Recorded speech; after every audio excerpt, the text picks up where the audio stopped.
Hey guys, it's Lisa and welcome to my channel. Today we're going to make over a few items and we're going to start with this little bedside table, I think it is. And I thrifted this and I like that it's just the raw wood, and I'm going to be able to start with a clean slate. So I mixed up some green with this. This is a custom color and I'm not sure what all I added. This is just one of those that I just took some colors that I had a little bit left of and just kind of mixed until I got the color of green that I want. And I was going for more of a sage green here, so that's pretty close to the color that I got. So I give this 2 coats of sage green all over. And I did get it filmed, but I put a trim mold on the front of this because I felt like it needed just a little bit. I didn't want to make it too dressy, but I wanted to add some extra detail to it. So now I'm just taping off all the way around so that just the very top of this I can paint. And I'm going to paint that in the color Buttercream. And I'll put 2 coats on that. It took 2 coats to cover it. I almost left this completely green. That's why I went ahead and painted the top of it also.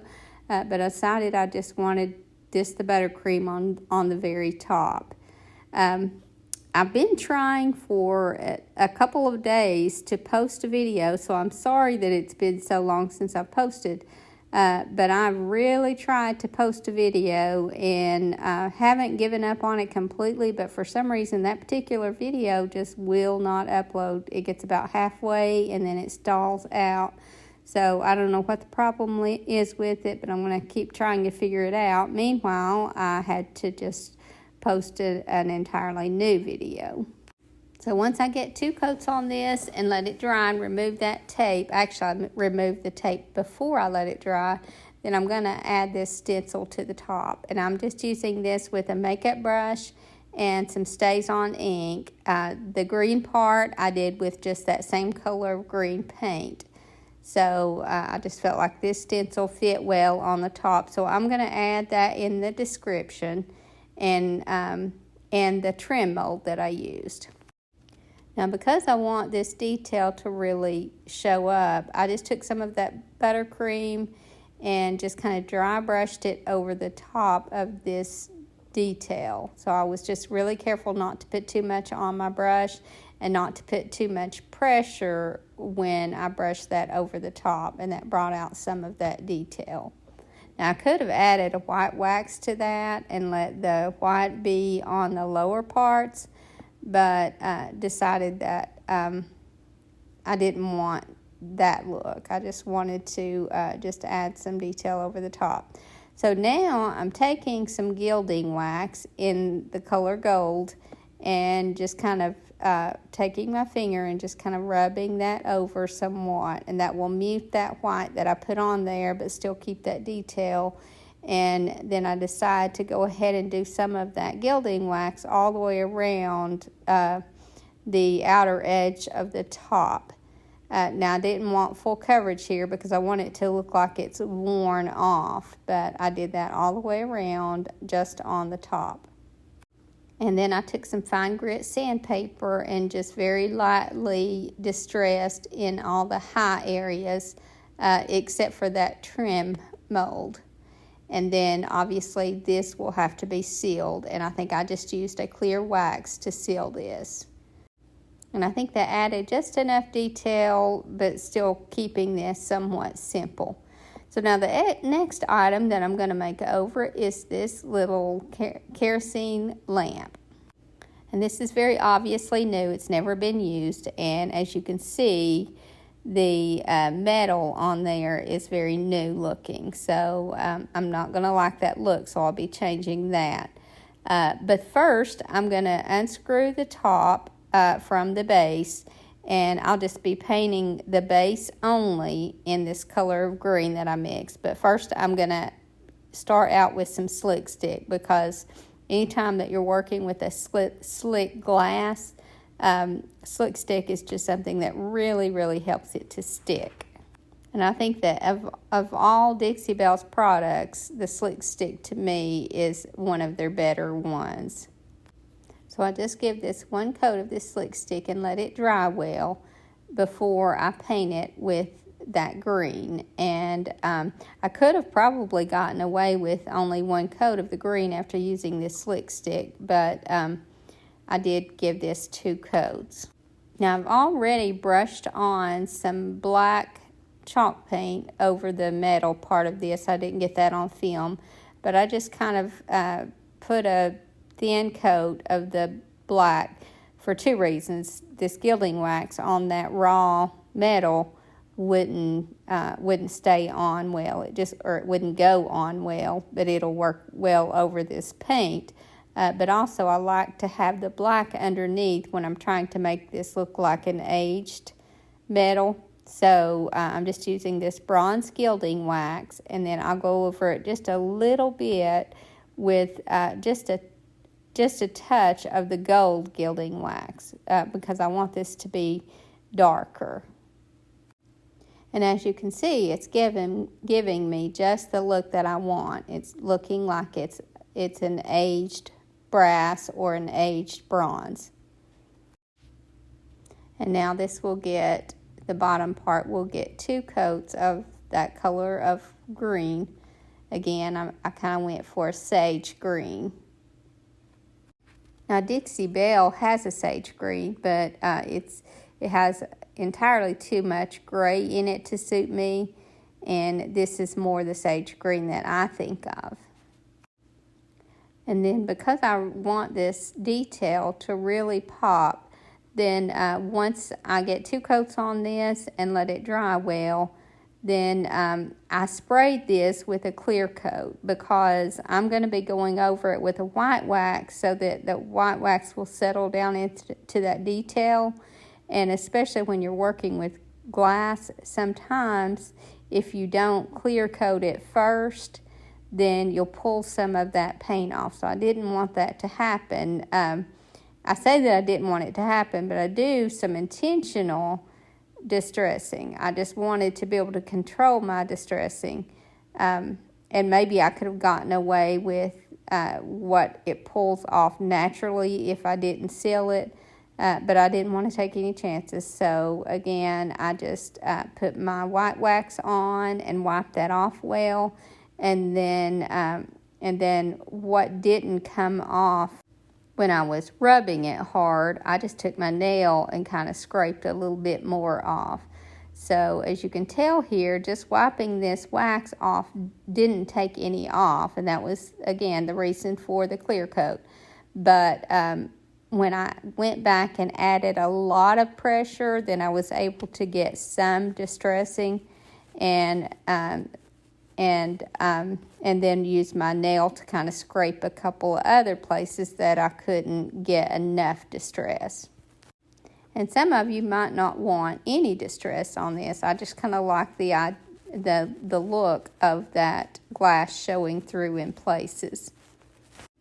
Now here's where I'm taking that rag and just really trying to put some pressure to get some of that paint to come off. And again, what I wasn't able to get off by putting a lot of pressure with this rag, I just used my nail to scrape a few other places off. And as you can see, I didn't have to do really much to this to make it look like an older lamp, and I just really like the look of that.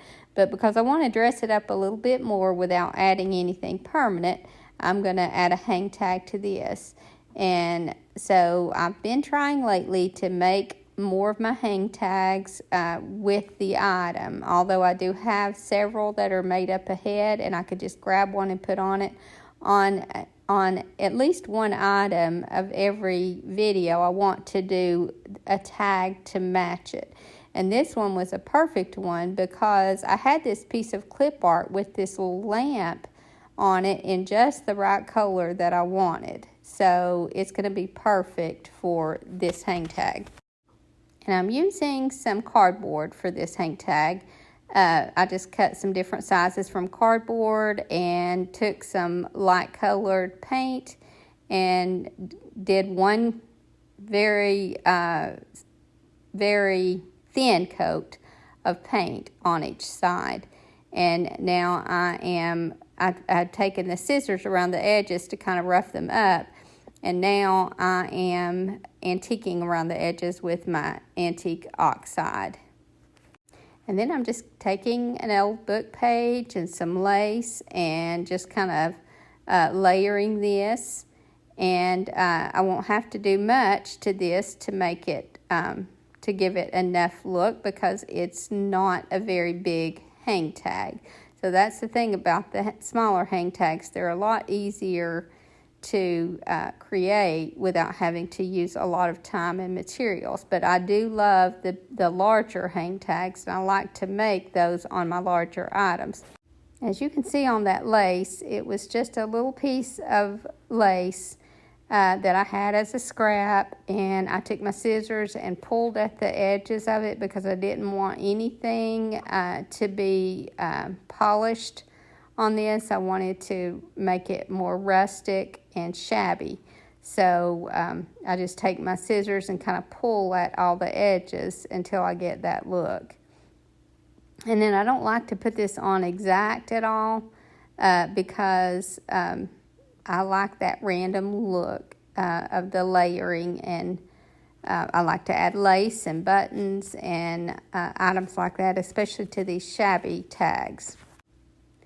I'm excited to show a hang tag that I got from Cheryl from Farmhouse Frugally. And I'll show that at the end of this video. And she did such a great job on it. And she has her own channel called Farmhouse Frugally. And if you haven't seen her, I know you'll love her. So check out her channel. She does more, I guess she's a little geared more toward the farmhouse style. But she has a lot of my same taste. And again, I'm just kind of layering laces. You can layer just regular cloth. You can even rough up the edges of regular cloth. But I just like the wispiness of the lace, especially on this type of hang tag. Now, I like to use a lot of buttons also. I tend to use mostly shades of white buttons. I like to keep some darker ones for some of my other crafting, but as far as these tags goes, I use mostly the whiter ones. So anytime you're going to throw something out that's ruined in clothing, tear the buttons off of them if they have white ones, especially these tiny white ones. I use a lot more tiny buttons than I do my larger ones. And then you wouldn't think it, but just a regular hole punch will punch a hole in this cardboard. So I just use my hole punch and punch a hole, and then I'm going to tie this on with some fabric. And I think this hang tag went perfect with this little lamp. And I do love having my tags made up ahead so that when I'm in a hurry, need to get something priced, I can just find one that kind of goes with it and put that on it. But I really like making them custom for an item as well, and that's the good side to that, is you can make it just go so well with your item. And sometimes the hang tag will almost be what sells your item. I was really on the fence about what color to paint this, but I'm so glad I landed on this green, because I think my other choice was some sort of pink. And again, I'm so glad I decided on the green. So the next item that I'm going to make over is this little mirror. And I say I'm going to make it over, but it's a very simple fix. My friend Lori Jo brought this to me, and it has lots of rust and even some patina that is not attractive. So what I decided to do on this one, instead of rubbing this on with my fingers since it needed a lot, I'm just using my paintbrush and some gilding wax here instead of using my fingers, because I really want to get a lot on there. This needs a lot of coverage. So I'm getting full coverage with this, and I'll cover it completely, And then I'll take some of my gold gilding wax and just give it some highlights. And I clean this mirror up well, and that's all that I did to this one. And then the next item that I'm going to make over is this little, I think it's a whiskey bottle. And I'm going to be painting it. So I give this 2 coats of the color Buttercream. Now, I know it's got a label on it. I'm not even going to bother taking that label off. I'm just going to put this cameo mold right over the top of that. And I'm going to add some texture to my paint. So even on that back side, I'm not going to bother trying to get all that label off. But this is just one of my cameo molds, and I'll try to link one of those in the description. So I just glued that on. I had this one made ahead. And I'll add some baking soda into my paint. I'll be using the color Buttercream, and I'll add some baking soda in it to add some texture. That way, where I didn't remove that label, you won't be able to see that it's there. But I'm starting with some slick stick here because, again, we're working with a slick glass. And I won't be doing any distress on this one, so I definitely want this one to stick well. So I give this 1 coat of this slick stick and then let it dry well. And then I'll mix my Buttercream chalk paint with 1 part of the chalk paint and 1 part of baking soda, and add some texture to my paint before I paint this on. And I don't bother to measure that. I just kind of eyeball it, and you're going for about half and half. You could go a little less. I wouldn't go any more because you'll get it too thick. But I'm just going to use an old paintbrush and just kind of dab that on to my bottle. Now, I'll brush it on over my mold because I don't want to take away that texture or that detail in my mold. So I'll just kind of barely brush some of this over the top of that mold. But the rest of it, I'll dab that on so I can add some extra texture. And then once this is dry well, then I went over this with a clear matte spray. And I think I used Krylon clear matte spray to seal it in well. And then I'm going to take some of this gilding wax in both the bronze and the gold and just very lightly rub it over the top of this cameo to add some texture. Or not to add some texture, to bring out the detail. And then I'm going to be adding this little doorknob to the top of this. And I love the shape of this doorknob. It's more of an oblong rather than round. And it's kind of smaller, so I think it must have been the knob to an old closet door. But either way, I think it's going to be perfect for this. And although it has that little rod in it still, and I'm not able to get that off because it's rusted in, it'll just help it stay on the bottle better. And I'm not going to be gluing it to the top. I'm just going to stick it down in the top. Now, I decided once I finished this to go ahead and take some of that gilding wax and go around just the outer edge of the top of the bottle. And I just kind of felt like that brought it together a little better. And because this knob is old and rusty, I'm taking some of this gilding wax, both of the colors again, and going over the doorknob because I want it to kind of go together with this. And if I left it rusted, even though I like that look, I don't think it would go well with this bottle. So it was just kind of a simple fix to put the gilding wax over the top. I've only been using this for maybe a couple years, maybe even only a year and a half.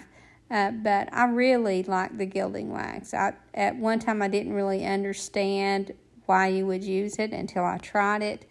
But it's a really quick fix for items like this. And it also works well when you're trying to age some drawer pulls and things like that. So I'm just going to take some scraps of lace and tie around the top of this. And again, I'm going to be adding that gilding wax just around the rim of the top. And I'll also be adding a hang tag to this one, but I'm just going to add one that I already have made to this one. So I don't like to get too precise when I am wrapping my lace around the top. I want to keep it kind of just very casual looking. I think that's a better look, or to me it is. So once I get this hang tag on and I add some of that gilding wax around the top rim of this, then this one will be finished. I love these little whiskey bottles for making over bottles. I think the shapes of them are so pretty. And I think this is going to pair really well with the little aged mirror. And then I'm going to make over one more item, and a friend of mine gave me this iron base. It doesn't have the whole thing included, and I wasn't sure for a while what I wanted to do with it, so I thought it would make a good base for my bird that I'm going to be making over. And I have this little iron bird, and at one time I bought several of them. I only have a couple left, and I'm going to paint this to go with the vignette that I'll be working with. But I want to add just a little bit of this bronzing wax to the base. Again, I love this rusted look, and I'm going to make sure that a lot of that still shows. But I wanted to add some of this bronzing wax to kind of make this go together with this vignette. So I have a stash of clip art from a book that I had about birds, and there were so many pictures in it. It was almost like an encyclopedia that named most of the birds. And so I had my daughter tear these out, and she's antiqued around the edges, and now I have lots and lots of clip art for my bird hang tags, because as you guys know, I do a lot of nests and a lot of birds, and bird cages, so these will be perfect for my hang tags. But I picked out a bird that I really liked and that would go with this vignette, and I'm going to paint this little iron bird to match it. So I don't have to be precise here. I just want to get this general look, and then once I paint it, I'm going to clear coat it, and it will work really well in this vignette. And then I'll use that bird on my hang tag for this, and it'll give it a really good custom look. So I'm going to start with a lighter color on this and just paint an off-white on the lighter color. So I'm just kind of looking at this tag and just very lightly painting this color. Now I'm good with a lot of this darker showing through, because I think that's just going to help the look. And then although the green that I mixed up is not exactly the color on this bird, it's really close, so it's going to work well. As you can see, I'm not being careful at all how I paint this. I just want this general look. And it's going to actually, not doing full coverage is going to make this look a lot more natural anyway.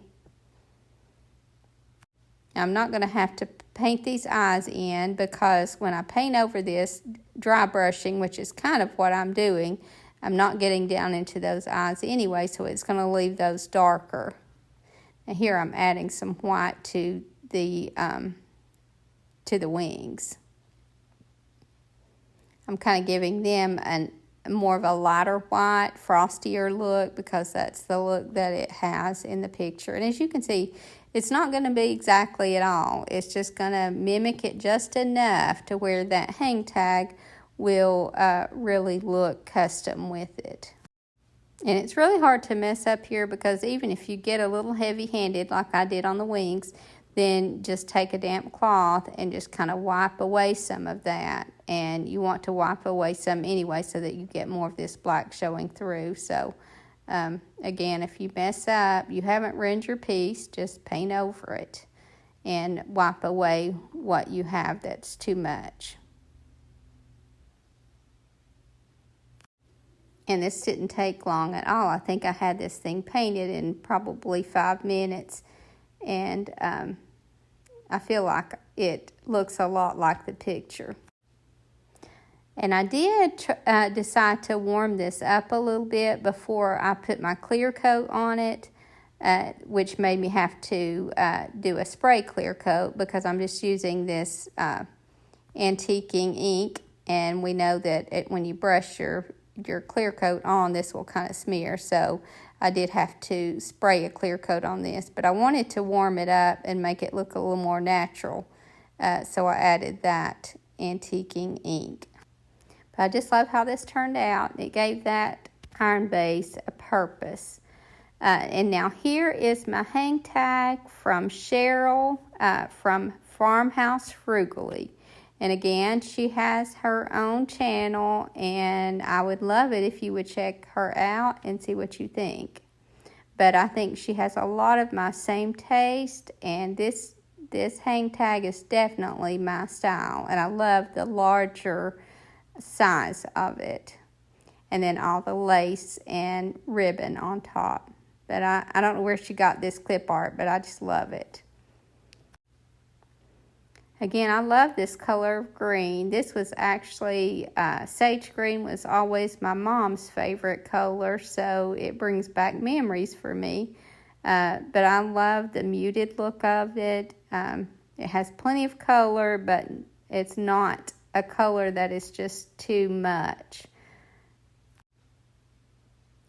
But I hope you guys enjoyed this video, and I hope to see you in the next. Thank you so much for watching. Have a great evening, and God bless you and your family.